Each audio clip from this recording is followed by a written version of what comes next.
So you can relax. That's the name of our podcast.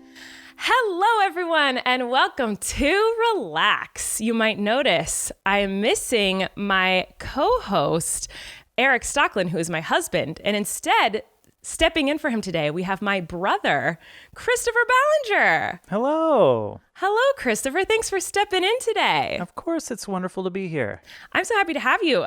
So today's a very special episode because Christopher is going to help me talk about episode 2 of season 1 of Haters Back Off. We created and produced and wrote the show together. We are partners in those things.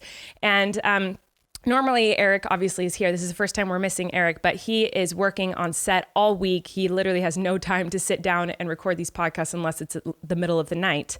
So Christopher so kindly said he would step in and help out, which is perfect because today's all about haters. And Christopher knows Haters Back Off better than anyone other than me, I guess.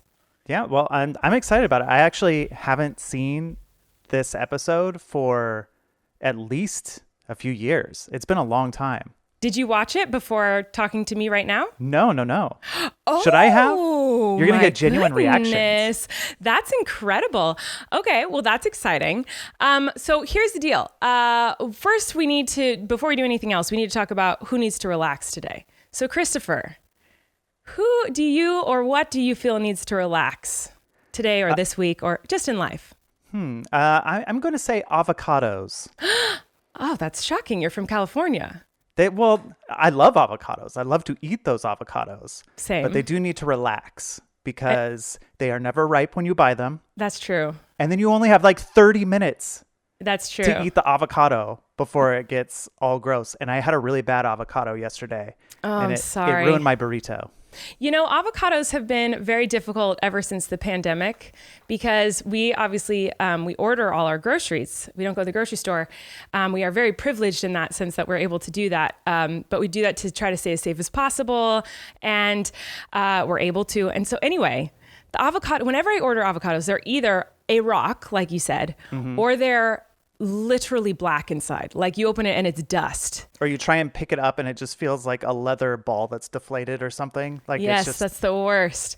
And it's bad. Dad, our father, does not like avocados because what I thought you were going to say is when you have an avocado in a sandwich or a burger, it like boom out when you take a bite, like shook, like it just shoots out the backside when you want to take a bite. And that drives our father crazy. He does not like that. Avocados are tricky all around.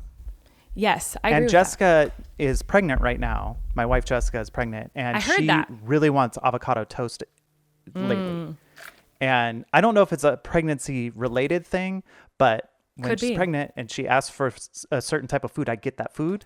As you should. So I've been dealing with a lot of avocados lately. Well, I'm sorry that has been a frustration in your life.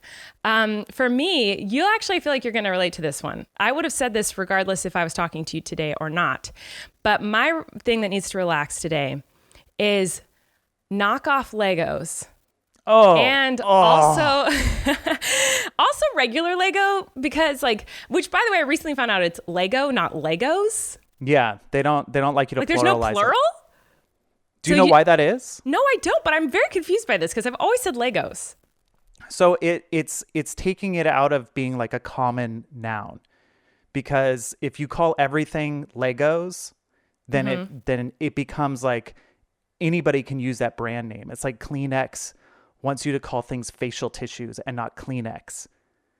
I don't know if you've heard of any of that legal stuff, but it becomes part of the common vernacular of people. So anyone can make Legos. A common thing that you can call something, and then like I just said, knock off Legos. Right. Last week we had Easter, and one of the Easter eggs that the Easter Bunny so kindly brought for our son was knockoff Lego construction trucks. And so in the Easter egg is all the pieces to build a different construction truck, but they're not Lego brand. They're some knockoff cheap brand. And I was never a Lego fanatic growing up. My brother Christopher was, but I've played with Lego every once in a while. But these somehow don't fit together. And I was following the instructions, but somehow they don't fit together right. And they're hard to put together. They pop out of each other. They slip out out like an avocado out of a sandwich. And it was driving me crazy. And so I wanted to buy him an actual Lego set, and they're a bajillion dollars. They're so expensive. So But I was it's like, worth it because you don't have to deal with that frustration. well, I think he's a little too young to like appreciate Legos still. So it was more like, oh, it might be fun for me to, because it was fun to build them. Like I was having fun building the construction trucks for him and trying to teach him, and he was trying to help, and it was really cute. And so I was like, well, maybe if I get a nice one. But they were so expensive. I couldn't believe it. So who I think needs to relax is the prices of Lego and knockoff Legos. Like those. You know need what's to relax. bad is when you have a Lego collection and you get a knockoff Lego and it gets put in with the rest of your Lego stuff. Ooh, that's not good. And then And you try then to you put start it together. building and this piece No. this one piece just doesn't work and it's a different color and it's all bad. That's no Oh, good. man. That's no I good. agree. They need to relax. So that's who we feel need to relax this week. But, more importantly, we are here to talk about Haters Back Off. So a couple weeks ago, Erik and I rewatched episode 1 of season 1 of Haters Back Off, and we talked about all the little secrets and behind the scenes things. And a lot of you really liked it and have been asking for the next episode. So we had scheduled to do that this week. And like I said, Erik's been working. So Christopher so kindly stepped in. We're going to talk about the second episode soon, which I rewatched last night, and I was very pleasantly surprised by some of the jokes that we wrote and I forgot about, because I have not watched it since the show came out either. And but before we jump into it, I just wanted to talk a little bit about my history with my brother, because we are co-writers, co-producers, co-friends. We are co-friends. Yes, that's how I describe our relationship to everyone. Yes, we are co-friends.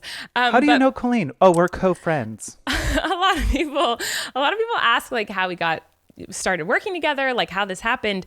And I just thought we could talk about that for a little bit. So Christopher and I started working on Haters Back Off. I mean, right after Miranda started going viral, I feel, is when we started talking about creating some other project with the character.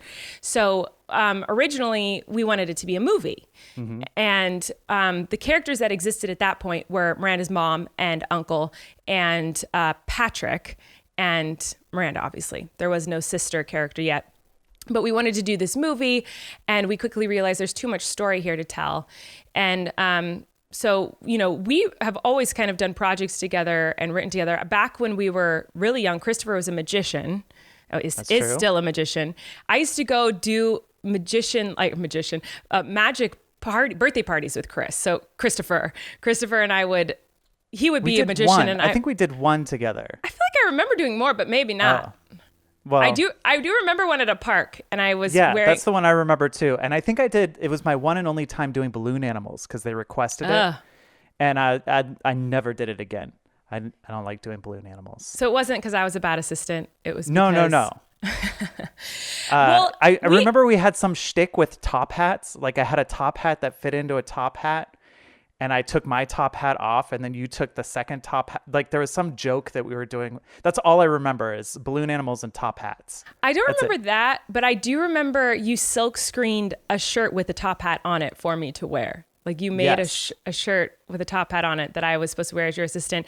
But you're a liar if you say it's the only magic show we did together, because we have done many magic shows together as Miranda and you as a magician. That's true. Those were fun.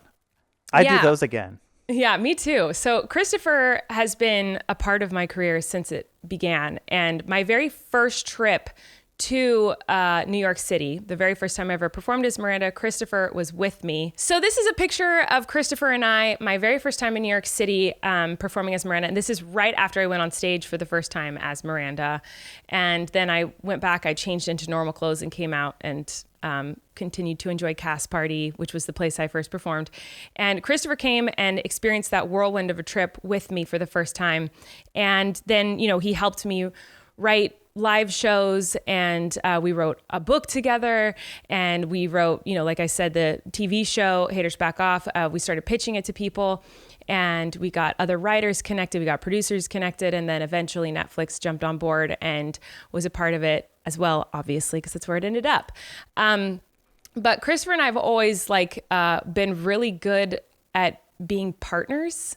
We collaborate well. Yeah, we collaborate really, really well. We're not unless you've just never been honest with me, but I feel like we've never we don't hurt each other's feelings if we don't like a pitch, we're like, that was a bad pitch. And we're very open to any ideas. And if we don't like it, it's not like we get personally offended. We're straight to the point with each other. Yeah. We don't like waste a whole lot of time with going like, that's really good.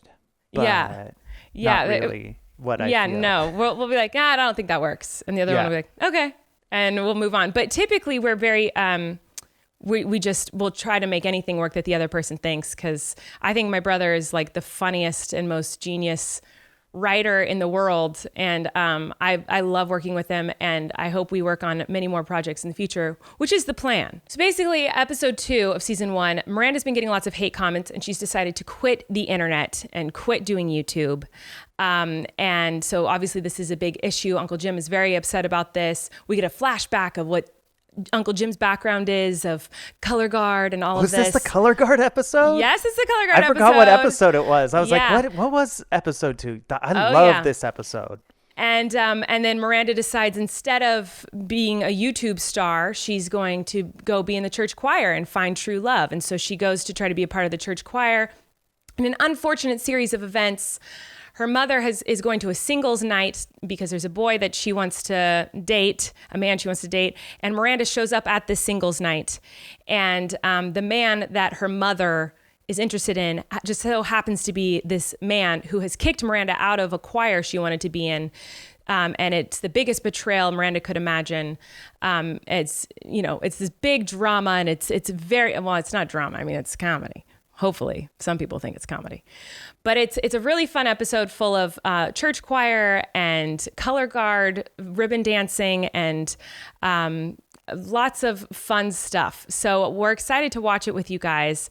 This episode was really fun to film, and it was really fun for me to rewatch last night. I'm excited to watch it with you again today, Christopher, and I'm excited to watch it with anyone who wants to watch along with us today.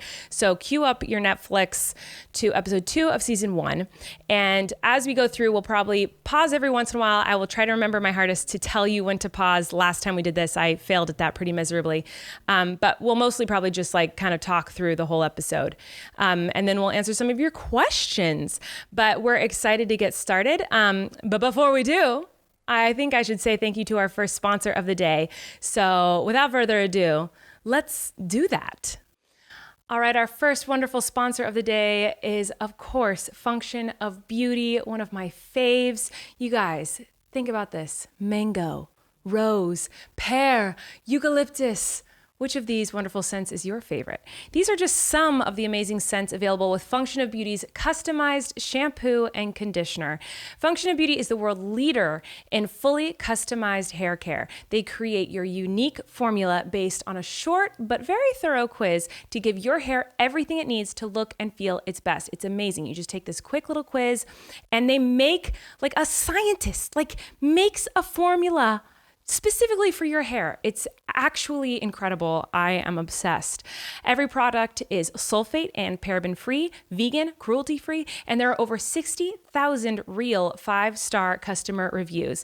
And Function of Beauty fans are absolutely wild about the fragrances, and for very good reason. Your hair has never smelled so amazing. Trust me. You can try tropical mango, sweet peach, crisp pear, or subtler scents if you're not super crazy about, very intense smells. You can go for something like lavender or rose, eucalyptus. And if fragrance isn't for you at all, that's totally okay. You can use the unscented version as well. I got lavender, and I'm sticking to it. It's what I always get every single time. Erik loves the eucalyptus. I feel like we smell very floral and earthy and lovely at all times, thanks to Function of Beauty. We are big fans. I've been using Function of Beauty for years now.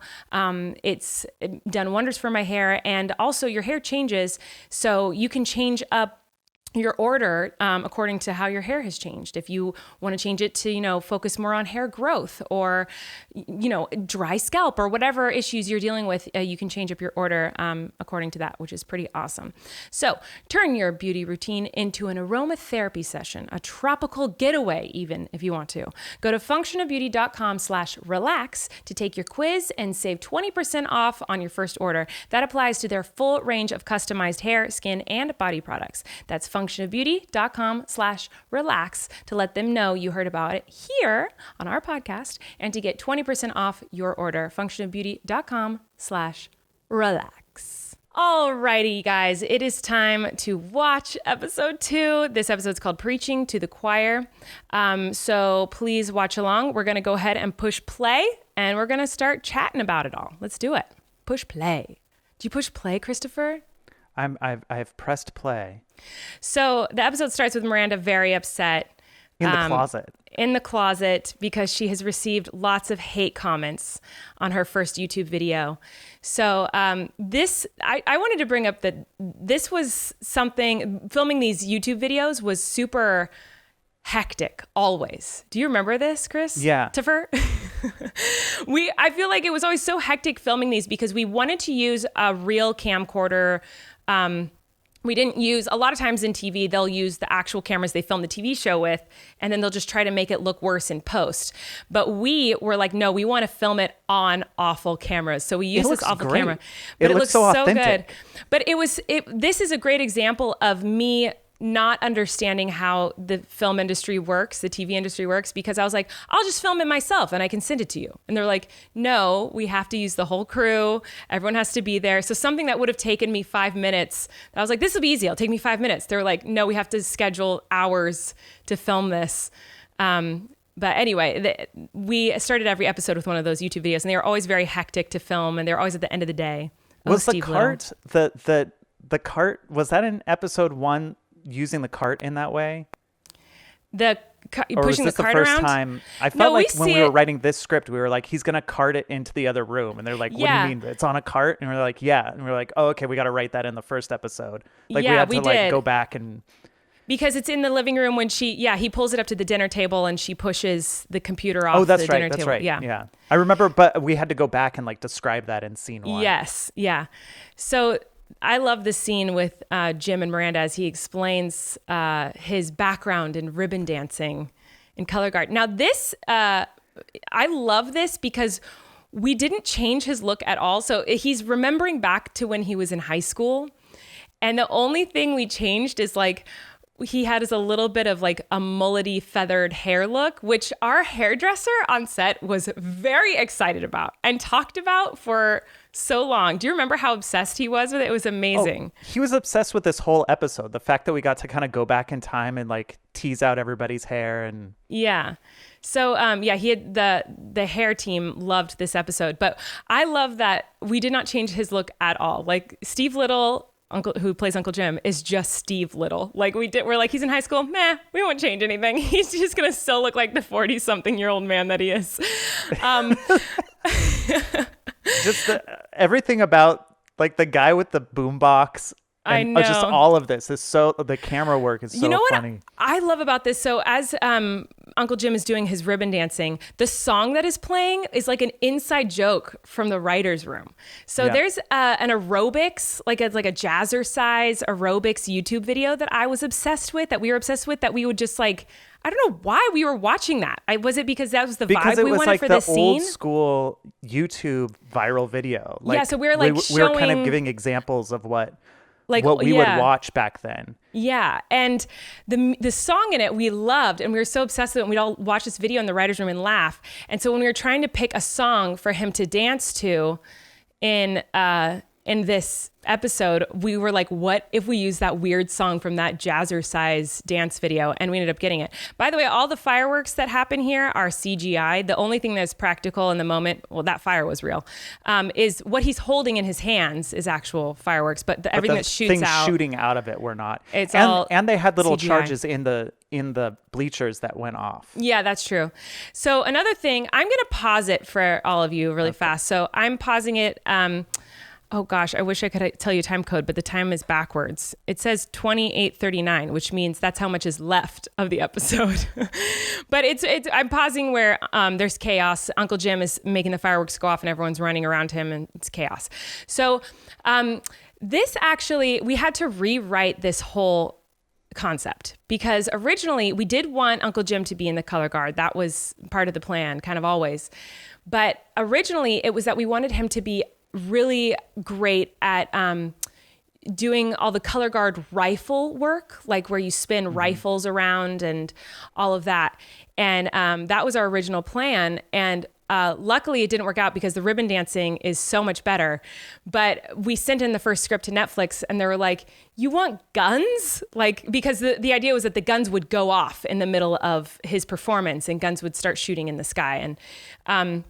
And Netflix was like, what are you thinking? And we were like, what are we thinking? I remember that phone call. The second they said it, well, the writer's room, we were all like, wait, why did we do this? We're, because we were just thinking color guard guns are fake. They're wood like guns. They're not real. But the idea was that Uncle Jim's so stupid that he was like, oh, I'll use a real one to impress everyone. And it ends up shooting and going off and no one's injured in the process. But we're like, oh yeah, that is not a good idea. And so we rewrote it to be ribbon dancing and color guard with the flags.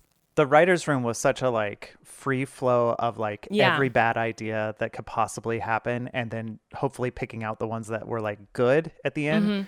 So we threw out a whole bunch of weird ideas, and that was one of them where in hindsight we were like, oh yeah, no, we cannot do that. I will never forget that moment when we were on the call with Netflix and they were like, and they were great to work with. They were always really sweet with their notes, and they were just like, so we were a little nervous about the idea of having guns. Are you sure that's what you want to do? And the entire writer's room, the second they said the word guns, we were like, wait, we didn't write guns. Oh, we did. Why did we write guns? We immediately regretted it. And we're like, that was so dumb. Guns in a school. What were we thinking? So we immediately changed it. And it's so much better. The ribbon dancing is so great. Another thing, like Christopher said, everything that I feel like all the best ideas on the show came from horrible ideas. Yeah. And I feel like that's something to always keep in mind as a writer, and something I learned writing the show is that there aren't any bad ideas. You can grow on an idea and make it better. For example, one of the worst ideas that I thought was pitched, right in the beginning, it was difficult for me to work with a team of writers. I'd never experienced that before with Miranda. So it was very hard for me to hear ideas that seemed crazy and have to go okay, let's see if we can work with this. I remember one of the writers said, all right, I have an idea for an episode. Miranda kills someone. And I was like, absolutely not. This is the worst idea I've ever heard in my life. But because that's not how we worked, we always said yes and let's figure out how to make this work. It ended up being one of the funniest things where Miranda, she doesn't kill anyone, but in episode 3 at a retirement home, an old man dies while she's there. And somehow we were able to make that work.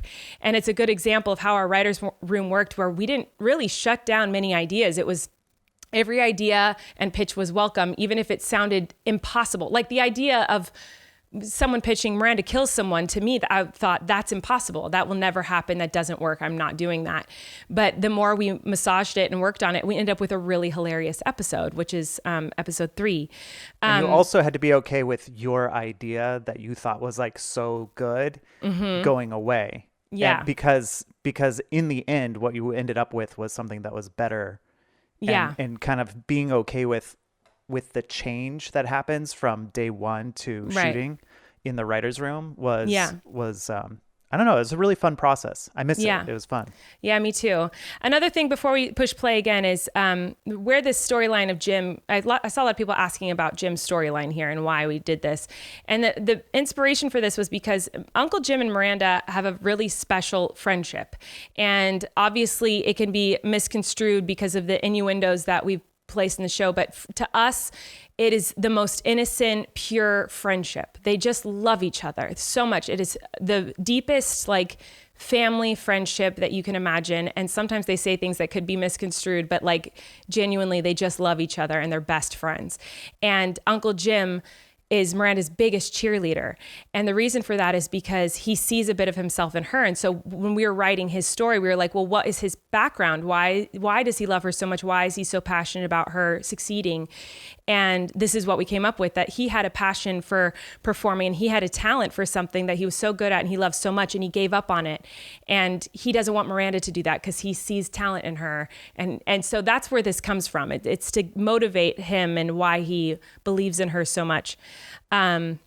But anyway, can I say yes, one more please, thing about this? say all the things. There's so like we could overanalyze every single shot. I know. But I do want to point out that Steve took the ribbon dancing incredibly seriously. Oh my gosh! Like, yes, he took classes. Yeah, so we had classes set up for him to do this, and then I think Erik to do. Yeah, we talked about that swords. last episode. Yeah, swords and color. And he had to do color guard classes too.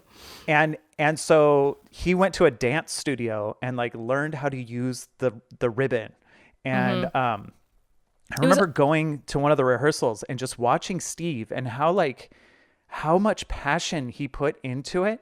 And I was like, oh, this guy, I was still new to Steve as an actor. And I was like, this is the best casting ever. He's so passionate about this thing because he knows the character is passionate about it. So even in rehearsing and like getting it all tangled up and stuff, he was just like very patient and passionate with it and like graceful. And I was so excited to see that and to incorporate that into the show. I agree. And the dance you see of him, the dance montage of him doing this dance, it was all choreographed. There is a lot of improv in there because we filmed the dance many different angles. And then the director was like, okay, Steve, just go crazy improv. And there's a lot of funny stuff in the episode because of that now. But yeah, he's one of my favorite quotes from Steve Little, who plays Uncle Jim, that I still use every day is in the first couple episodes as we were shooting, he's, as an actor, you're trying to figure out your character. With Miranda, I didn't have to do that. I knew who she was. But with all the other actors, they had to kind of figure out who this character was as they were playing the character. And something Steve said every day on set is he would go, is this a guy? Is this a thing? He would try something out with me. He'd go up to me before we'd shoot a scene and he'd be like, what if he does this? Is this a thing? And then we'd shoot a scene and get a shot and he'd go, was that a thing? Was that a guy? And he would say, do you remember him saying that all the time, Christopher? So I still say that. I'll be like, is that a thing? Is this a guy? Is this a thing? Am I a guy? Because he said it after every take. He said it after everything he tested and tried. He was just trying to figure out who this guy was at his core. And it's funny because I never experienced that because I just knew who Miranda was from the get-go. But Erik still does that. Like Erik comes home from set now at Good Trouble and he'll be like, I'm still trying to figure out who this guy is. I think he's a guy who does this. And I'm like, oh, there's so much that goes into creating these characters. But anyway, we're going to keep watching or we're never going to get through this. So we're going to push play here. Uncle Jim, there's the chaos of the fireworks. And now they just told the extras to like run back and forth. Or the background to just go back and forth, like run to one side and run to the other. And it was just total chaos because of that. I know, it was amazing. So when it comes back into the living room and Jim is talking to Miranda here, and he's telling her to never give up on her passion and dream. Basically, the rest of the scene is, I feel like a lot of improv from what I remember. We improv'd a lot back and forth in this scene. I loved improving with Steve Little, to the point where so much of this is improv that the cameramen started to improvise. So Steve started to retell his story because he's getting frustrated with Miranda that she didn't. Yeah, it was supposed to end with you going like, okay, I'll never join the color guard. And he was supposed to be like, ugh. Yeah. But then you guys kept going. We kept going. And so then when he started to retell the story, the cameraman pushed back in to Steve like we were going to go back into the memory again. And that's the first time and only time I think that I've ever experienced a cameraman improvising with us. It felt like a team of improvisers, not just me and Steve. It was really great. So now we're in the church scene. Miranda is at church. She's going to go pray for the haters. And here is Keith gets introduced. Bethany's love interest, my mother's love interest, is introduced for the first time. And so a lot of this episode, every episode is based on stuff that we've experienced in our past. And I went to a religious college, but I also grew up going to church. And I loved growing up in the church, but there are a lot of things that are funny. We had very funny experiences. And, prayer requests is one of my favorites. And the fact that someone would pray for their haters, like Miranda says, she'd pray for their haters, but maliciously, not in a kind way, was interesting and funny to me. But the choir aspect of this whole episode was inspired from actual events in my beginning of my career. So when we were writing the show, we talked about every experience I had in the beginning of my career and figured out what we thought we could make episodes out of. And in the beginning of my career, one of my first gigs was performing with a choir. And I did it a couple of times. And so the concept of Miranda performing with a choir was so bizarre odd and funny to the writer's room that we wanted to write it into an episode. So here we have Bethany talking to Keith at the church about singles night. This is where we find out about singles night. A lot of people had questions. Oh, sorry, Christopher, you were about to say something? Oh, there was like a shot that got cut out of this. I think it was this scene right here of it just said like an old man is eating donuts. Mm-hmm. It's coming up. This right here. Yeah, it's coming up right after this. You'll see. He's not. Oh, it got cut, and I think we should definitely talk about it. Yeah. So you're about to see Miranda eating donuts, and Patrick walks up to her to talk to her. But how that scene started is you're correct. It started with, it says in the script, old man is eating donuts. Miranda comes up, takes a bite of a powdered donut, and spits it out. The powder gets everywhere. She spits it out and says, like, what the heck? There's no jelly. What a ripoff. And the powder gets all over this old man. And we cast this incredible man, like so amazing, obsessed with him. He was so perfect. And then we had to cut that scene. And we actually brought him back for I think it's episode 5 of this season for the Annie episode. It's the Annie episode. He comes in and he auditions. And so we told everyone who auditioned that episode that they could kind of do whatever for their audition, sing whatever. And he ended up doing like a Shakespeare monologue and was like very impressive and incredible, because from the looks of him, he looks like he's on his last breath. Like he looks like he's not going to last much longer. That's just how he was playing the characters we were asking him to play. But we found out he's this incredible, talented actor who has all this experience in Shakespeare. And so we ended up hiring him season 2 for a bigger part, because he was just so great in season 1. And he ended up getting cut from this scene here in the church with the powdered sugar donuts. So yeah, we're now in the fish store. Uncle Jim was fired in episode 1 from the fish store. And he's here to ask for his job back. So this scene, I remember, Christopher, when we were in the editing room for this scene, we were obsessed with Girl from Ipanema, I think the song is called. Da, da, da, da, da, da, da, da, da, da. That song we wanted to be like the background music. And we were like, it made the scene so funny for some reason. Yeah. Like the scene is funny, but like when you had that song playing in the background, like it sounded like it was supposed to be like on the radio playing in the fish store. We were like dying of laughter in the editing room, and we tried to get the rights to it, and it was so expensive. We could have you looked like the origins of that song. I look back and now I'm glad we didn't use it. Oh, I don't know anything about it. It's just like it's not a song that I would want to like promote, but like okay. but the sound of it, like the tune of it was so great in this scene. We ended up finding a song that was pretty good for the background anyway. But I love the scene. Harvey is a great improviser.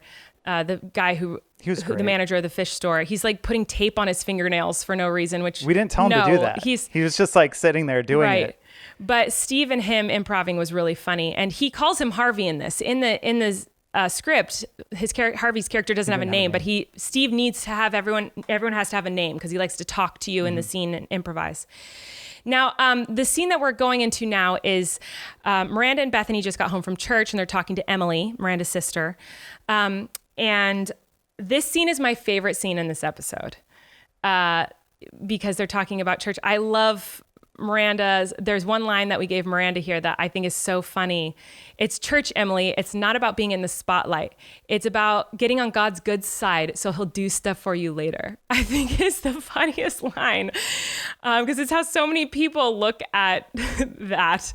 But this scene is so funny because there's a lot of improv between me and Steve and Bethany when we're making fun of Emily's diary. And it's something that your kids quote all the time. My dad quotes all the time. The weak locks. Oh, I'm Emily and I have weak locks. So there was so much improv here. This scene was so difficult to edit because it was hard to cut down. It was so hard. There was so much funny material. And I just remember Netflix coming back because this episode was too long. And Netflix was like, you guys got to cut some stuff out. And this was a scene we had to cut stuff out of. And I had such a hard time picking my favorite improvs. Because to be fair, the first cut of this scene was a half hour long. I believe that. I understand. And I love how Bethany ends the scene. Like Emily leaves and then Bethany's final improv of like, My name is Emily. It's like so funny. I love the hierarchy of the family too. Yeah. The fact that it's like always harp on Emily unless she's gone, then it's Bethany's turn. Yeah. So it's, I love that scene. We're moving into the, Miranda's crashing the choir rehearsal because she has a crush on Owen. And you know what? I'm going to actually pause it here because I want to show you something. So this video is me performing with this choir in Sacramento. And it's like these incredible singers. It's this beautiful choir. And then Miranda just like butchering the song. And the audience was so confused because the audience came to watch a choir performance and were met with Miranda interrupting every song with solos. And the choir director just thought it was so funny that he had me come up and do it to Sacramento to do it. And I stayed with him at his house. I didn't know who he was. I'd never met him. I'd never heard of them. You know, he said, do you have a place to stay while you're here? And I said, no. He's like, you can sleep on my couch. And I slept on this man's couch. And he was so sweet. It's a different world than it was back then. I wouldn't do that now, but I love these old performances. Like you had mentioned earlier that I went to New York with you, and it was sort of the same thing then. It's like you would show up on stage and it would be like a handful of people in an audience that'd be like, is that girl? Yeah. I think that's actually her. And there was like you had this base of people that were like really into you as an internet personality, but nobody else knew who you were. And so this type of performance happened all the time. And I love watching this because it's so, I don't know, it's very like Andy Kaufman-y, like not everyone's in on the joke. Right. And it's a lot of fun to see that dynamic. So before we hop back into the scene in the choir rehearsal room, we are going to say thank you to our next sponsor for the day. You guys, No Days Wasted is here to change your life. It has certainly changed ours. Now, listen, I'm not a very big drinker, and part of the reason is because whenever I drink, I feel disgusting the next day. Well, not anymore. No Days Wasted has helped so much with that. Now, Erik does love a casual glass of wine pretty often, and No Days Wasted has helped him, be able to be a dad every day. Not that he isn't a dad when he's had wine, but it does help him not feel gross while he's being a dad the next day. No Days Wasted is here to help you maximize life's moments just like it's done for us. DHM Detox is an amazing herbal supplement, which is essentially a vitamin for when you drink. We all need a little support when we have a couple drinks so we can get back to life feeling our best the next day. And like I said, this has helped Erik so much and me, but Erik specifically, he doesn't have to focus on, I have a stomach ache or whatever, I feel kind of groggy. He can just focus on being a dad and hanging out with our awesome kid. And he doesn't have as many issues as he did before with that yucky feeling you get sometimes. So life is all about balance, and that's what DHM Detox helps with. Imagine this. You have a few drinks in the evening, you're having a great time, and the next morning you wake up feeling normal. It can happen. DHM Detox uses researched science to help boost your body's natural response to alcohol and help break down those toxins. It's built on the backbone of DHM, a wonderful herbal plant-based ingredient that has been used in Asia for centuries. Forget the brain fog, anxiety, and that gross next day feeling. You just take 2 little capsules after your first couple drinks and it goes to work. If you're having a bigger night, you can just double it up and take 2 packets. So how much is your next day worth? For just a couple of dollars, you can bounce back and support your liver all at once. It's a completely risk-free purchase, so if you don't love it, don't worry about it. They will refund you on your first box. So this is a very easy decision, guys. You might as well try it because if you don't love it, they refund you. So what's your issue? You should try it out. I've got you guys 20% off your first order and free shipping in the US. Just head over to nodayswasted.co/relax and use promo code RELAX at checkout. That's nodayswasted.co/relax for 20% off your order. Go check it out, guys, and feel better after a night out. Love them. Thank you for the sponsor. You are the best. All right, we're hopping back into the episode. So Miranda has just entered the choir rehearsal. We're going to push play here. So Miranda interrupts. And so the guy who plays Owen, Handshake. The handshake. Miranda's weird finger handshake is always so uncomfortable. The handshake. Oh, fun fact. In the background, one of the people in the choir is the mother of the girl who plays Fern in season 2, the imposter of Miranda. In season 2, there's a little girl who is the impostitute, as Miranda says, who's impostering Miranda. Her mom is in the choir.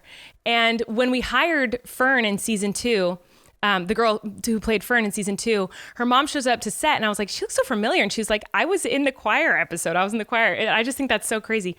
But anyway, casting Owen was very fun because we wanted Owen to be this like hotshot, gorgeous man that's way out of Miranda's league. And so you can imagine what the audition process was like. We saw a lot of very interesting people. And the audition had, it said that he had to be playing guitar and, smooth talker guitar play. So everyone came in with a guitar. Everyone's audition tapes that they sent in, they were using guitar. And the guy we ended up casting as Owen, his audition tape, he's Canadian. He sent in an audition tape and he played harmonica. He didn't have a guitar. Yeah. He had a harmonica and he was wearing like what can only be described as a woman's white blouse. Like it was like the strangest. It's very low cut. It was, yeah, like I remember one of our writers, Justin, who actually wrote this episode, he was like, is he wearing a woman's blouse when we were watching? And he was like playing harmonica. And so you would think, oh, he's playing harmonica because he knows how to play that instrument, but he didn't know how to play it. So it's like, he might as well have been holding a guitar because he didn't know how to play the harmonica either. But he like oozed the essence of Owen. He was just, I feel... It was like he played him in such a different way than everybody else did too. Yeah. Like he's like somewhat like the thing he was able to say really hurtful things in an endearing way. Which is exactly what we wanted. Because Owen's not mean. He's just kind of ignorant to that maybe some of the things he's saying could come across as unkind, which is kind of Jim doing. We're now in the scene where Jim's doing a ribbon dancer in the front yard, taking. Oh, I must be a little bit ahead of you because he just jumped. Yeah, I just got there. Yeah, he jumped in the bushes. I will say this scene here, Emily comes home and sees that Uncle Jim has no job. He's lied to the family. He said he got his job back and he didn't. And so Emily's like, hey, you got to get a job, bro. I will say, rewatching this episode last night, Christopher, Emily's my favorite character in this episode, which I can't believe, but like that character is so well written. And you know what's funny is that I was thinking about this because I actually listened to your last podcast where you watched an episode, and you had said that Emily was a combination of you and Rachel. And I always thought she was me. well, no. That's what... No, you didn't. Oh, go ahead. I'm sorry to interrupt you, but the reason you said that is because... I'm pausing it because this is actually an interesting conversation. Okay. I'm pausing it. So Emily and Uncle Jim are talking and Uncle Jim's in the bushes. But she was kind of a combination of, yes, me and Rachel and you, but it was kind of just like, kind of taking personality traits from all of us. But what you're thinking of is because Francesca, the actress who plays Emily, who's wonderful, she on set, Christopher... was really had a great relationship with Francesca and was, great at giving her like little tips and notes on certain scenes.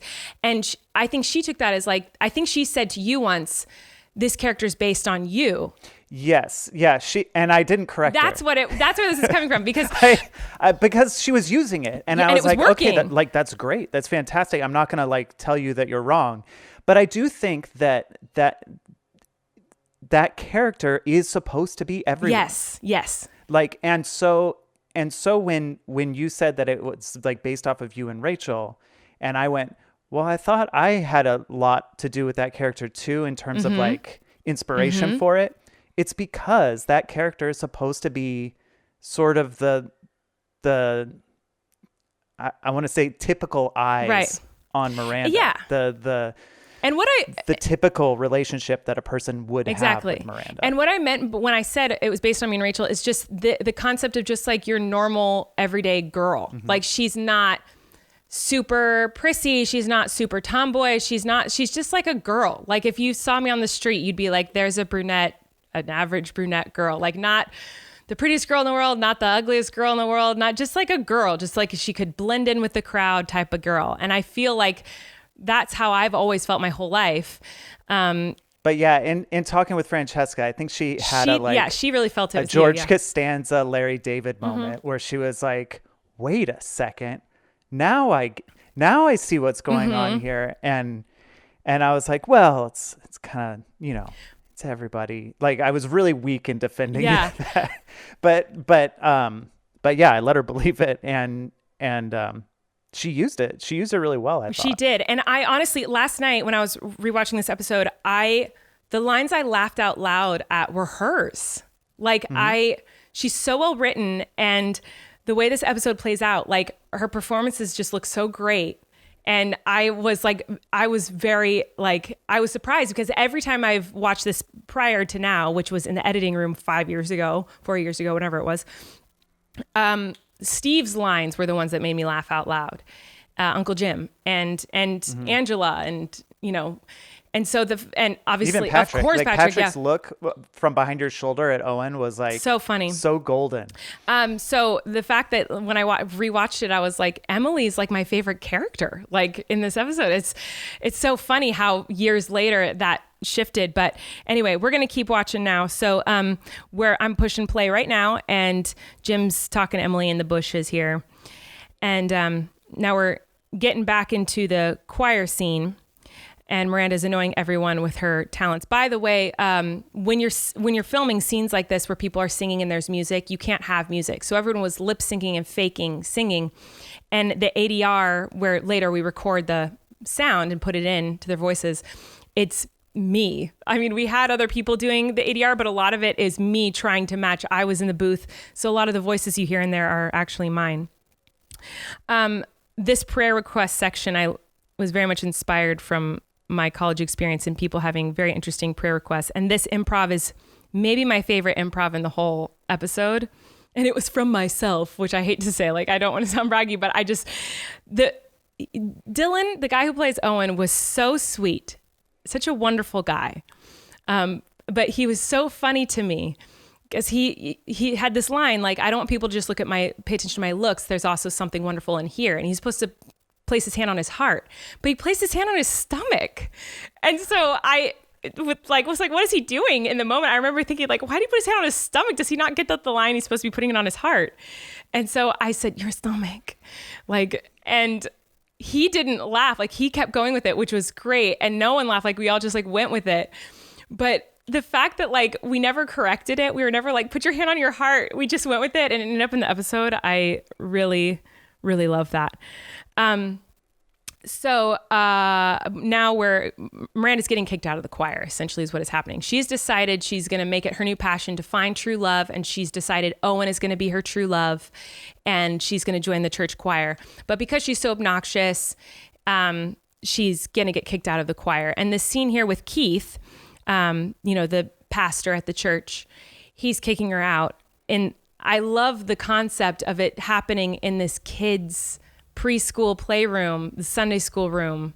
The Noah's Ark mural in the background. Yeah, it's the set deck. The arts department did such a good job on this room. It looks amazing. And the way it's shot, the way our director, Andrew Gaynard, shot so close to our face, I think it's one of my favorite looking scenes in the episode for sure. And the fact that you're on these little baby seats. I think so when you stand up, it's such a drastic change up to the ceiling. Those were my favorite things in the scripts. The dialogue I loved, obviously, but my favorite part about the scripts and reading the scripts and working on the scripts in the writer's room was those details, like the description of Keith and Miranda are sitting on small child play chairs with their knees jutting, the way it described how we were sitting in these small chairs. It just set the scene so well in the script. I love those moments. Here, Patrick's coming looking for Jim for dating advice for Miranda. And Emily has a great line here. She says, I think it's something like, Uncle Jim is the first person I would go to for advice on dating too, or something like, and the dryness of how it's delivered. I think that's so great. And there goes Patrick. Now a little fun fact, originally, Bethany just walked in the ugliest dress in the world. Originally, there was a whole storyline where like Emily wanted everyone out of the house so she could clean the house. Do you remember this, Christopher?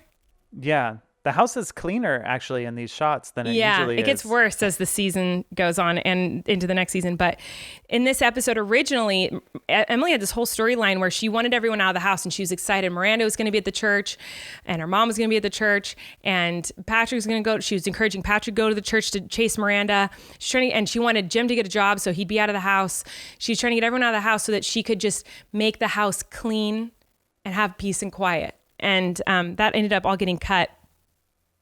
I think there's just too much going on in the episode, and instead Emily's helping her mom, and it made her more involved with the family, which ended up being way better. But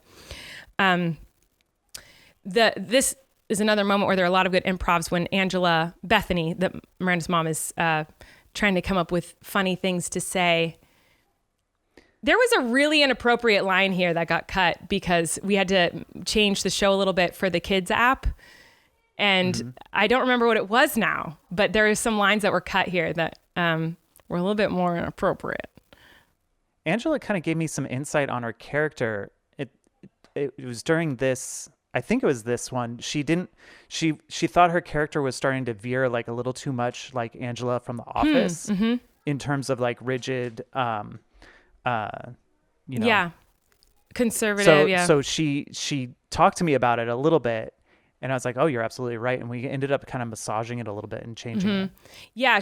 Her character here, she does want that stuff. She wanted to be a little bit more provocative and she wanted to, she did a great job at changing the character enough so that it wasn't too close to her character on The Office. I thought she did a really fabulous job with that. So yeah. Jim's is trying to sell stuff. And I remember in the editing or in the writer's room for this scene, we had so much fun coming up with what was going to be in his trunk. And I will say I have a regret, Christopher. I have a regret. What's that? I've never thought I would have a regret with this show. And watching this scene, when you read this scene on paper, we were laughing out loud, like at the weird stuff that we were trying to decide what to put in his trunk. And he like picks up an item and he goes, a naked baby sitting in an eggshell, a half-used bottle of Jovan Musk. Like he's like saying the things out loud. He didn't need to. Like we should have just gotten great close-ups of the items and Jim trying to justify what they are. Because on paper, it was so funny because you were reading and seeing in your mind what these items were. But I felt like watching it last night, I was like, oh, I feel like it's kind of killing the joke a little bit that he's saying what we're looking at. Like, I just want to see the weird things up close. Like, I wish we got an up close weird shots of these things with like hair on them and dirt on them. And the collector looking at it like, what is this? Saying stuff like that, like gross. Like, are you seriously trying to sell me this garbage? And having Jim try to justify why they're important, I feel like would have been better. But in the writer's room, it was so funny to like say what they were. It was. Everything was so specific, down to the car. That type of car, one of our writers was like, it's got to be this car. And nobody else knew what that car was, but everyone was like, okay, you seem very passionate about this, so yes, that must be the car. And then they went out and got that car for it. Also, I don't think we shut down the street for that scene. So when he's like running away, he like, I was like worried about him because that wasn't scripted from the run across the street in a diagonal fashion. So for all of these shots, I'm sitting either behind, like in the soundstage in the dark or in a tent in the dark. And we're either laughing or freaking out because we think that something wrong is going to happen. And that was one of those moments where we're like, I don't think we didn't clear that. He's improvising. He's going rogue. And it stayed in. We're in the closet scene now where Patrick is trying to encourage Miranda to go after true love. He, of course, is talking about himself. And Miranda thinks he's talking about going to the choir and winning Owen back. This scene was the first like chemistry type of scene between Patrick and Miranda that we shot. And I remember two things. One, this was his callback scene with me. His chemistry read scene with me was this scene. But also this scene was the last scene I shot on, I think, week 1, maybe week 2. And I immediately after we wrapped shooting that scene, I got in a car, went to the airport, got on a plane, flew overnight to, I think, Nashville or something. I had a show in Nashville. I had a show in DC at the Kennedy Center at some point. And this, while we were shooting this, flew overnight, landed in the morning, went straight to a theater, did a tech, did a show, did a meet and greet. Next morning, got up early, flew back to Vancouver, and went straight to set. It was like the craziest weekend, but that's what that scene makes me think of, that closet scene with Patrick. It always makes me think of that hectic weekend. But also our director was really adamant about it all being in one shot and like a slow pan into us, which I think turned out beautifully. Yeah, the combination of Andrew's directing and Eric's oh my God, of that stuff. Like, I remember watching that scene. I obviously had a different experience than you did, but I remember when we were shooting that scene, just me being like, oh man, this connection is so magical. Like the combination of you, Erik, and Andrew working together to make this relationship, this on-screen relationship it was really cool. And I love Erik's performance in that scene so much. I remember when we were in the final stages of post-production on it, everyone was really pushing for there to be music behind it. They wanted like some sort of harp playing, some angelic music playing as he's professing his love to her. And I just loved his delivery of the line in silence was so beautiful and heartfelt to me, and made the tension even more of like, what's she gonna say? Are they gonna kiss? What's she about to say? Like, I loved the silence of it. It was like awkward and painful, and it just reminded me of that first time a boy or a girl like professes they have a crush on you or they like you, and just the painfulness of that silence and that beautiful moment of being vulnerable, I loved. And everyone was pushing so much for music, and eventually they were like, all right, if you are really going to push that hard, okay, we'll go with no music. But I think it would have worked either way, but I just really loved the idea of there being none. It sort of edged on cheesy. Yes, like that's how I felt, yeah. It got a little cheesy with, no matter how delicate we were with the music. Yeah. Yeah. So here, Miranda has infiltrated singles night. So Bethany and Emily show up to singles night together. And Bethany is met up with Keith. And now Miranda has run in and interrupted the whole thing. And she is going to try to win Owen's heart by singing some awful song. Not an awful song, just an awful rendition of the song. Miranda's version of Don't You Wish Your Girlfriend Was Hot Like Me is a little inappropriate to sing at a church gathering. I love the shots of the background. Me too. Like, picking those out was so much fun in post. I feel like, finding great shots of the background of the extras, it really helps the tone of the show. Like, you really get the vibe of the town. That was what was interesting. Like I said before, it was the reaction that people had to Miranda in those early performances that you did. That's what was really interesting. So finding that within the show, finding moments where we could have that was really fun as well. Yeah. So this guy, the guy who plays Keith here, I remember him improvising here for like a year, like just going on and on and on as like this pastor I remember, I think it was you, Christopher, in the writer's room, who said like you wanted him to like preach with so much heart and conviction to where everyone believes what he's saying, but he's saying nothing. Like the type of pastor or preacher who just, he says things and you're like, yeah, amen. But when you think about what he's saying, you're like, he said literally nothing. He said no words. He said nothing with any meaning.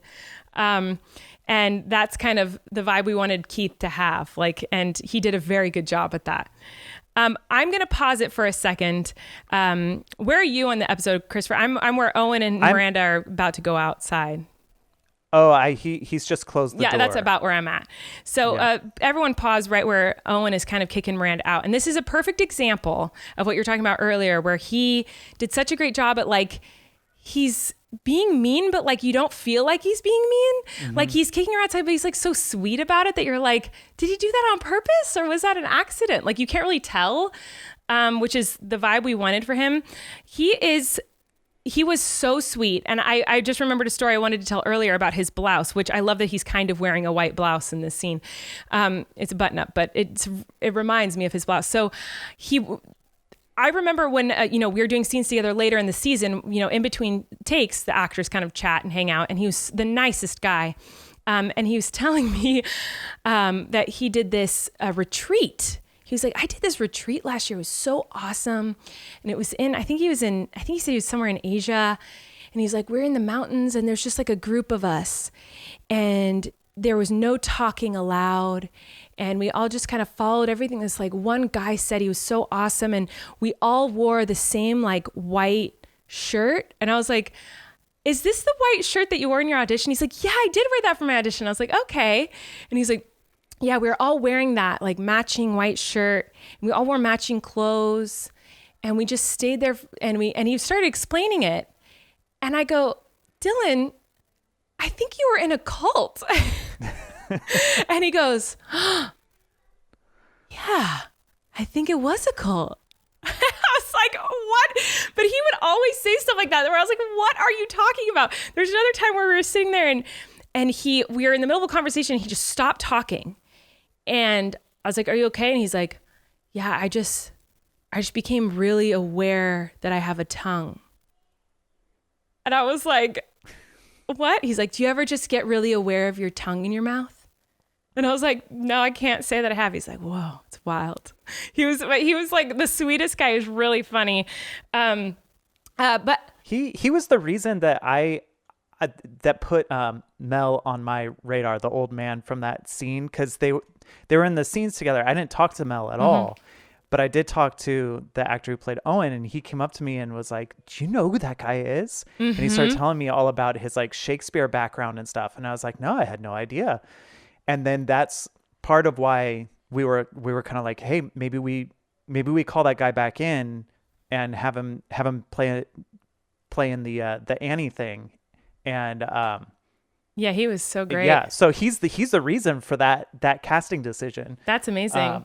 Because he had talked to him and then came up and like talked to me about it. Yeah, Dylan's great. He was the perfect casting choice for this role. I thought he did such a good job. Before we move on, we're almost done with the episode. We're getting into a really great scene. It is time to say a little thank you to our next beautiful, incredible sponsor. So here we go. Oh my gosh. I hope you guys are feeling relaxed and calm listening to this episode of Relax. But if you're not, I can help you out, because of this next sponsor. Calm is wonderful and has changed our lives. Springtime is here, and that means we get to look forward to brighter days ahead. But some of us might be feeling like our mental health is still stuck in the winter. I know that's how I feel. So if you're feeling blue like me and need a mental reset, it's the perfect time to give Calm a try. This app is amazing, and it's something Erik and I have been using for a long time now, and it really does help us reset our mind and reset our day when we're feeling funky, when we're feeling down, when we're feeling tired. It really helps just to refocus the day and to give you that calm, relaxed feeling that you might be yearning for. We are so excited to be partnering with Calm, the #1 mental wellness app, to give you the tools that improve the way you feel. Clear your head with guided daily meditations, improve your focus with Calm's curated music tracks, and drift off to dreamland with Calm's imaginative sleep stories. And if you go to calm.com/RCE, you'll get a limited time offer of 40% off a Calm premium subscription, which includes hundreds of hours of programming, and new content is added every single week. So even if you think you've gone through everything, you haven't. They're going to add more. It's amazing. Over 100 million people around the world use Calm to take care of their minds. Sleep more, stress less, live better with Calm. I use this app almost every single night when my mind is racing. It is so helpful to calm my mind down when I can't sleep. I very strongly recommend. So if you are a wonderful listener of this show and you want to check it out, Calm is offering a special limited time promotion of 40% off a Calm premium subscription at calm.com/RCE. So go to calmdotcom/RCE for 40% off unlimited access to Calm's entire library. Guys, check it out. Stop waiting. Go try it out. That's calm.com/RCE.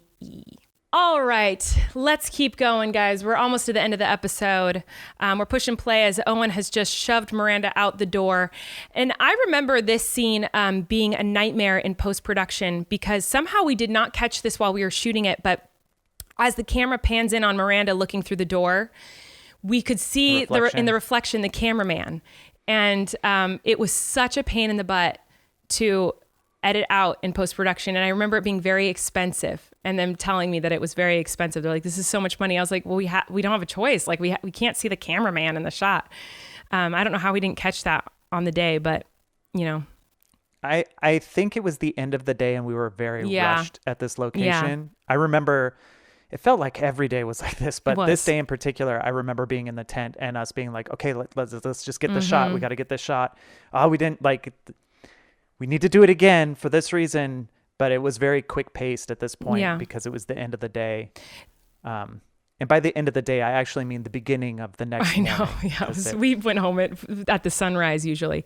So I am, Miranda and Bethany are chatting out in the parking lot of the church. And when I watched the scene, I just remember it being frigid. It was the middle of the night and Vancouver is cold and I'm in a skirt. And I just remember every time they yelled cut, they would run huge puffy jackets with hand warmers to me and Angela. And we'd had hand warmers, like warmer thingies in our shoes, in our pockets, like on our body, like wrapped to our, like it was so cold. And I would run over and grab, we were drinking hot tea in between every take just to try to get something warm in our body. I just remember being freezing during the scene. But Angela does such a great job in the scene. She's so sweet and you really feel for her in this scene. My runaway. Oh, I remember having so many conversations about this last scene with Uncle Jim about like, how are we going to do this? Yeah. There's no way to do it. Yeah. Uncle Jim is basically paying his way to get his job back. So we find out that he sold all his stuff. He sold his car just to pay to get his job back at the fish store. So we're at the fish store here and we decided that we wanted him to quit the job immediately after he got the job and walk out with Miranda. Because Miranda has just come back and after being inspired by her mother's speech, she says, I'm going back on the internet. And so Jim's like, you know what, then I don't need a job. Now in that scene, I just want to point out, Christopher, if you want to rewind a little tiny bit, if everyone watching wants to rewind a little tiny bit on that last scene where Miranda says, I'm going back on the internet. If you look, the shot is on Uncle Jim as he's like starting to dig out the fish. If you see me in the background, you kind of see my arms kind of jiggle like this. It's because my mic pack fell right when I entered the scene, but I didn't want to ruin the scene. So I didn't want to be like, stop, my mic pack fell. So I just like tried to catch it with my hand and I missed it and it's dangling. You don't see it, but you see me frantically trying to like stay in character, but also catch my mic pack. So if you look closely, you can see that, which is strange. So yeah, that's the episode, guys. We did it. We watched episode 2. So we do have like a lot of wonderful questions from viewers. But overall, I mean, Christopher, how did you feel watching episode 2 just now? It brought back a lot of memories. Yeah, doesn't it? A lot of good memories. I remember sitting in that like behind the wall of that fish store for hours, and the set that they built for amazing. That scene, because all of that outside stuff is inside like the outer area, and coming up with all those like business names. And I will say, Erik found out in the podcast last time what Fish Easy was. Like he was like, Fish Easy. We kept talking about it. And I was like, Christopher came up with that name, Fish Easy. And he was like, he had no idea that it was like Fish Easy. I'm paused on something that you can see Gwen's fashion, which is our mom's name. Yeah. Based on our mom. And there was Ms. G's MSG's food, which is MSG. There are all those great signs. I had a lot of fun, like coming up with terrible names for businesses. I wish we could have kept all those signs. Like I would love to have those signs just up in my house. Miss G's, Gwen's Fashion, Fish Easy. Yeah. That would have been really nice to just have as the decor in my home. All right, so we do have a bunch of questions from you guys about the episode. I wonder how many we answered while watching. Alicia asked, what scene was the hardest to film and why? I would assume it would be the high school ribbon dancer scene, because we had so many extras that day. And anytime you have a lot of cast members, he's saying no. What was the hardest? You're wrong. What was the hardest one to film? Well, I guess it wasn't the hardest one to shoot. It was just the most unlikely one to shoot. And it was Patrick on the horse in the boat. Oh, well, yeah, of course. But we're talking about this episode. But that one was... Oh, for this episode. Yeah, that one was complicated. This episode, the most drama was behind him pushing over the fish tank. That was the most drama, yeah. Because they were like, well, we need to have we only have enough budget to have 2 of these tanks. Oh, yeah. And we'll have to clean it in between. Yeah. And we were like, I remember one of our showrunners just being like, listen, this is how stunts work. You just put a whole bunch of cameras on it.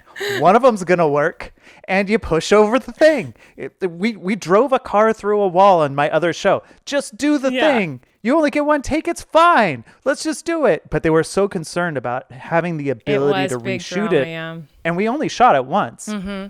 And it was perfect. Oh, so funny. So funny.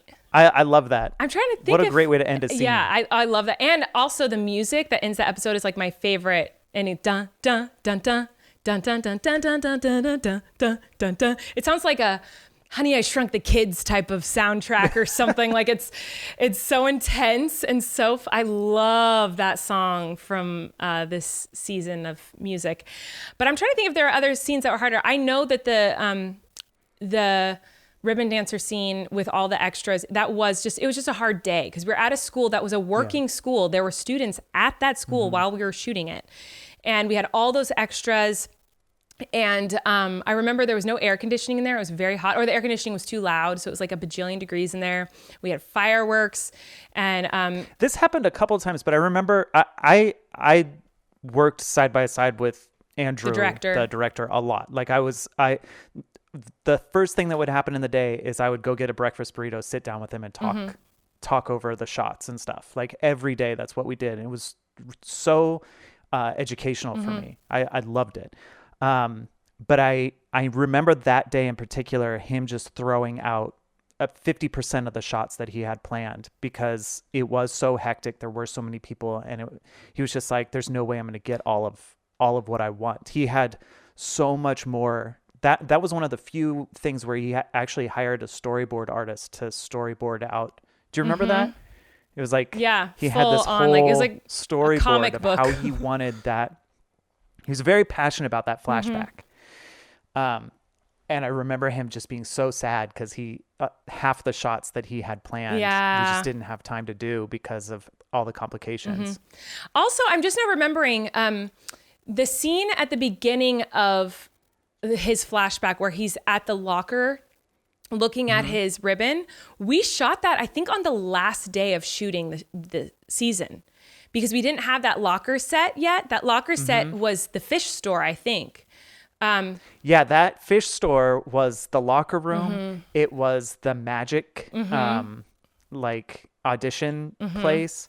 It was the mattress store. Like that was all the same building that they had tore down, rebuilt, and repainted to look different. It was all the same structure, set, basically the same wall panels. So, but I just remember we block shot the shows. So the first 3 episodes we shot in the first 2 weeks, and then the next 2 weeks we shot the next 2 episodes, and the final few weeks, whatever it was, we shot the last 3 episodes. So we shot all the first 3 episodes all together.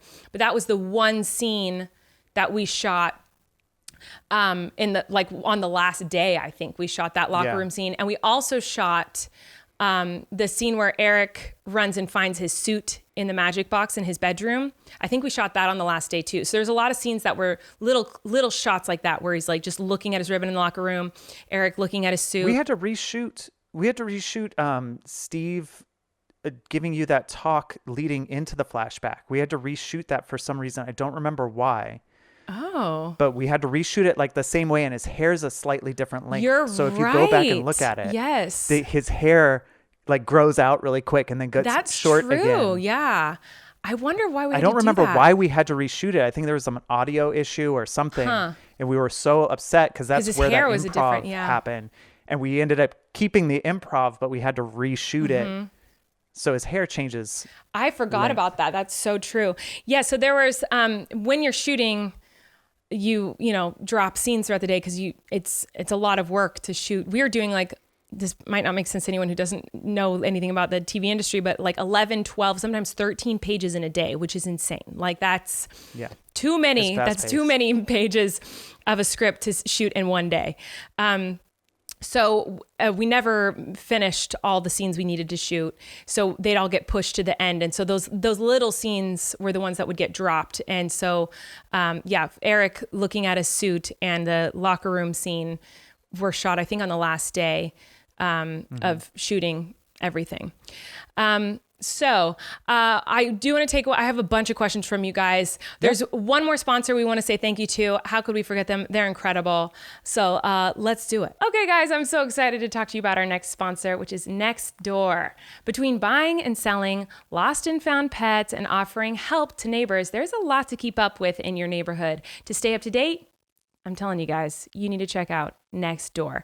Nextdoor is a free app that securely connects verified neighbors so you always know what's happening in your local area. You can post and read about your community in real time. Nextdoor is always relevant to where you live, and you can access it right from your phone. You can buy and sell items, find a last-minute pet sitter, connect with interest groups, hear recommendations for local businesses, and share safety information. With Nextdoor, you can even count on your neighbors to help in any need-to-know situations, such as timely weather concerns or local updates. For everything that's happening, there's Nextdoor, the free neighborhood hub. This app is not only like really helpful, but it's also like kind of fun. Like Erik and I like to just go on there and just kind of see what's going on around the neighborhood. So I love it because there have been times where I have needed like a cup of sugar late at night when I am making cookies. And I hate going up to people's front doors and knocking and waiting awkwardly for them to open the door. It's so nice to just like use the app, figure out who has what you need, and you can just go pick it up.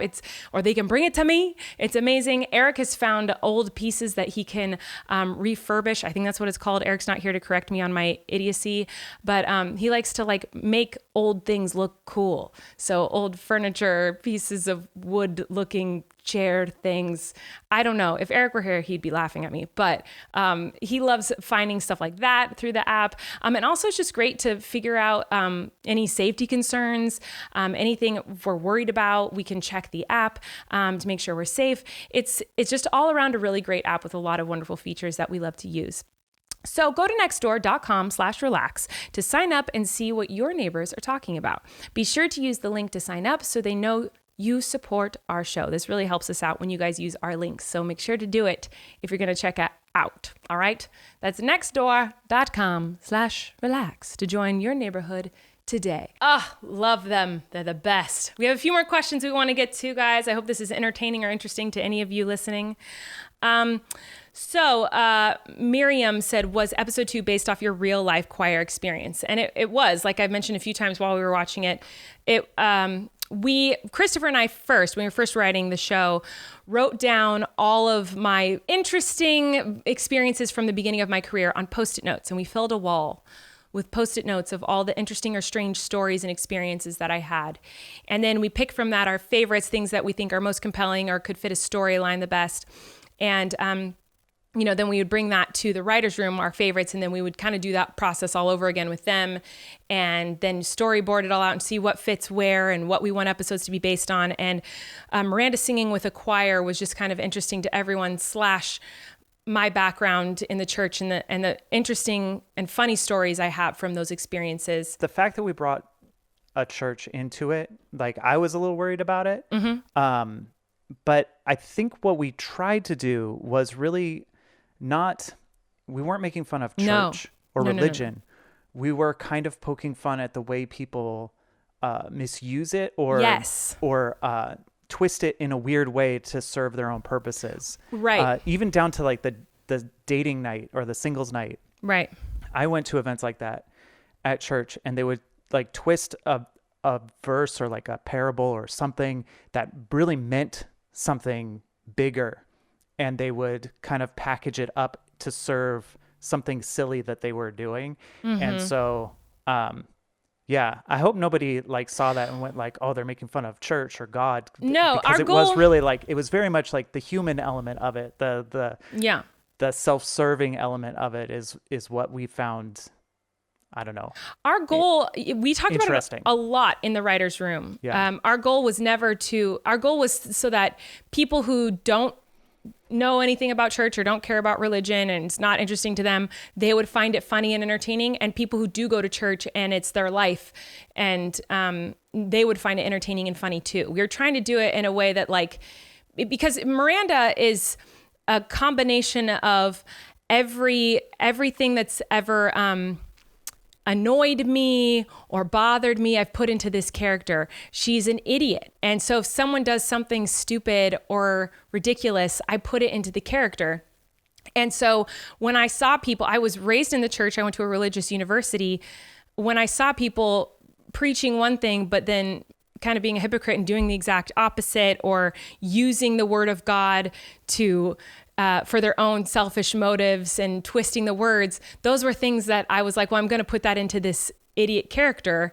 And so that's where that comes from. It's not, we're not saying a blanket statement of like, it's all bad or whatever. So that's what we really tried to do. And I feel like we had a great way of doing that in the writer's room, because we had people from every background of religious experiences, and our current views on everything were all so different. So we had to make sure everyone in the writer's room felt comfortable and confident and not offended, and all found it funny. And, you know, we all had family members who felt different ways. So we had a lot of places to bounce ideas off of. And our intention was never to make fun of it. It was more pointing out the flaws in, like, humans' selfish motives when it comes to stuff like that.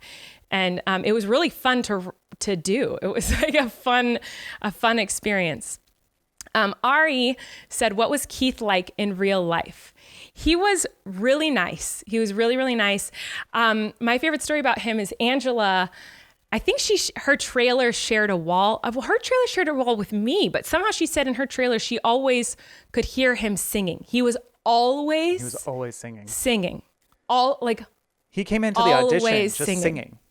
And he walked into the room and was like, hello, everybody. Yeah, he's great. He's really beautiful voice.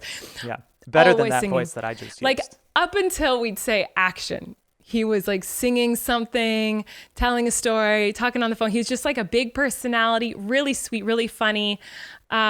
He was great. He was really sweet. Kaylee asked a question. I guess this question's for you, Christopher. What's the craziest thing that Colleen did on set? I mean, a lot of things. I know the whole time it was kind of crazy. So I don't know that you can pick one thing. I think the weirdest thing was the bubblegum thing, but I played a part in that as well. Yeah, you chewing bubblegum and giving it to me. Yeah, me pre-chewing your bubblegum and then you actually accepting it, and it was the last resort. In my defense, we've told the story before, but to anyone who doesn't know it, I was eating popsicles and it made my mouth very cold. So then I had a hard time chewing the frozen bubblegum in a frozen mouth and blowing a bubble. It was really hard because you have to get the bubble gum to be like very elastic and warm in order to blow a bubble. And we were running out of time, but we really wanted the shot of me blowing a bubble so Patrick could pop it. And so Christopher, in our very eager green, we wanted to show that we meant business on set mindset. He was like, I don't know if that's what it showed. I feel like he just showed where it's insane. But Christopher, I chewed some bubble gum and stood just out of the shot, and then when it was time to switch out the gum that she bit off of the froze toes for the one that she would blow the bubble with, I handed her my bubble gum and she blew a bubble with that. That's what happened. That was gross. That was really gross, Christopher. But the craziest thing I did on set, I mean, every day there was something crazy. Yeah. To me, the craziest thing was the fact that I was dressed like Miranda, and usually in some other bizarre costume as well, like the taco costume in season 2, or, I did the rain scene, I'm soaking wet, or the popsicle scene, there's popsicle all over my face. The parade float where you're on top of an Uncle Jim. Yeah, I was always in a weird situation, and it was, for me, the hardest thing was like, I then also was making a lot of decisions on set with the team, and so being dressed like a taco with lipstick all over my face and dripping wet, and like going up to people and being like, no, I need this shot like this, or actually we need this prop set here, or where is this thing, or I need another take like this, asking for things and trying to be taken seriously I think a few times you actually told me to tell people Right. stuff. Yes. Because it was like, well, he's not in lipstick, like Right. all over his face and like dressed in this weird, I would seemed kind of normal and like in Right. charge. So you would go like, hey, can you relay this? I tried, it's not working out. Yeah. So then I would go up and be like, hey, this would be a good way of doing it. Right. And I think it was the difference between being dressed like Miranda and not. Yeah. And one of my favorite things about working with Christopher, and something I should have mentioned at the beginning of this episode, is our brains, we always say that we have the same brain, like we share a brain. We don't have the same brain. I feel like we both have one half of the same brain. Do you know what I mean? So like we're always on the same wavelength on set. So I could be on set and he's in Video Village watching on monitors, many feet away. Like I'm in the house and he's outside the house looking in monitors.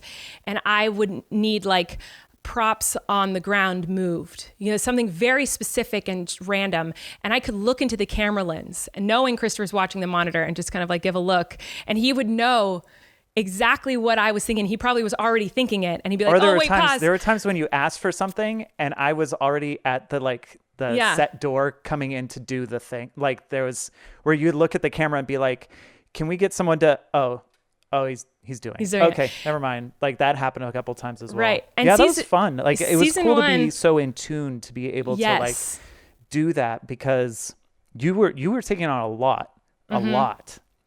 Yeah. And so to be able to be able to sort of be the other half and like work out those details that not everyone's going to see because we kind of we share a sense of humor and our childhood and like all of that stuff. Like we're kind of in tuned in that way. And every once in a while we would discuss things where it was like, oh, I thought it should be like this. No, it should be like that. Yeah. But for the most part, it was like while you were on set, I wanted to be that like assurance that things were fine behind the scenes, that like that things were getting taken care of. Right. And that your vision was still, well, it was our vision. Congruent. And I also feel like whenever I hear that there's someone who's like director, starring in, producer, writing a show or a movie, I'm always like so impressed with that when they have this long list. But when someone's acting in a show and also directing it, I wasn't directing it, but I had a lot of, thoughts and opinions and feelings on how I wanted it to look. But I was producing it and I was writing it and I was starring in it. Whenever I see other people doing that, I'm like, how do they do that without a partner? Because for me, I knew I could look into the lens and say, Christopher, how does that look? Because I can't see it. I'm in the frame. And so he would, one of our biggest concerns was I needed to look like Miranda and not like me. And how I usually get that done is by being really close and ugly, lenses near my face. And so there are a lot of times Christopher would come in and be like, you look too much like Colleen. We need more Miranda expressions. Because when the camera lens was super close and wide, I could be very subtle with my facial expressions because it would catch everything. It was so close. It could be too much. Like exactly. How you were manipulating your face or like how the amount of expression that you were giving, because you were always Miranda, but like the amount of expression you were giving it had to change depending on the lens of the camera. Yes. And so if you aren't seeing it, like on YouTube, you can actually look into the monitor and see it. Right. But on set, you didn't have a monitor right there that you could look and make adjustments. So you needed somebody that not only could see it, but could interpret it as your version of Miranda. Right. So Christopher that was also another thing. It's like a lot of people that we worked with were great and wonderful, but they weren't as like intimately understanding who the character of Miranda was. Right. So Christopher was, it was cool to I feel like that was your number one, that was like your number one note to me on set. It would be like, you'd come on and be like, we need more Miranda or you need less Miranda. Cause if the camera's super close and I'm like doing these huge faces, it like looked too insane. It wasn't realistic. It wasn't relatable. As relatable as Miranda gets. And if the camera was too far away and it was a normal looking lens, I really had to distort my face to like look like Miranda. And so that was a very common note I would get from Christopher. And it was so nice having that because I couldn't see it. So, and that was something season 2 that was hard because Christopher was going through maternity leave at that point. His wife was very pregnant and had a baby during the shooting And of on season bed 2. rest too. Like and on bed rest. It wasn't a typical. So he could not, he literally could not be in Vancouver because she couldn't travel. And and he was on maternity leave and all this stuff. So I was up there. He came up as often as he could, but for like a day at a time. And, that was such a challenge for me to like not have that second set of eyes. And he did everything he could to be there as often as he could and watch the dailies every night and wake up early in the morning and go over notes with me. But like, it was really such hard. I really wanted to be there. Like everything in me was like, I really want to be there. But obviously I was like, well, no, I family's really, first, really have obviously. to be here. Yeah, obviously. But like I'd fly up and back, like from Southern California up to Vancouver, work and come back all within a 24-hour period. Yeah, it was insane. It was nuts. It was so insane. But that was a big difference between season 1 and season 2. And I feel like I notice it a lot because I don't feel like I'm as good as a producer or writer or performer without Christopher. So the times that he's not there, it was so hard. And I can't, now I'm like, I can never do a project without Christopher. So we need to make sure that your wife is not having babies or pregnant next time we're on set for something, if we can avoid it. We'll see. So the next question, we answered most of these questions. How did you come up with character names? I've always been curious since my name is Bethany. So Bethany came from, I used to do Miranda, before Miranda existed, I would do Miranda-like characters in shows when I was in the ensemble to make my friends laugh. I would just do like an awkward chorus member, where I would kind of do similar like awkward characteristics as like a chorus member in the background, just like a super awkward person. And for some reason, me and my musical theater friends named that character I would do Beth. It was just like a homely, strange girl. And for some reason, one of my friends was like, her name's Beth. And I was like, all right. So when we were naming Bethany, that story had come up and we liked the name Bethany for her. So that's why we went with Bethany. Patrick, I don't know why we came with Patrick, but I remember when it came up, we both were like, yes.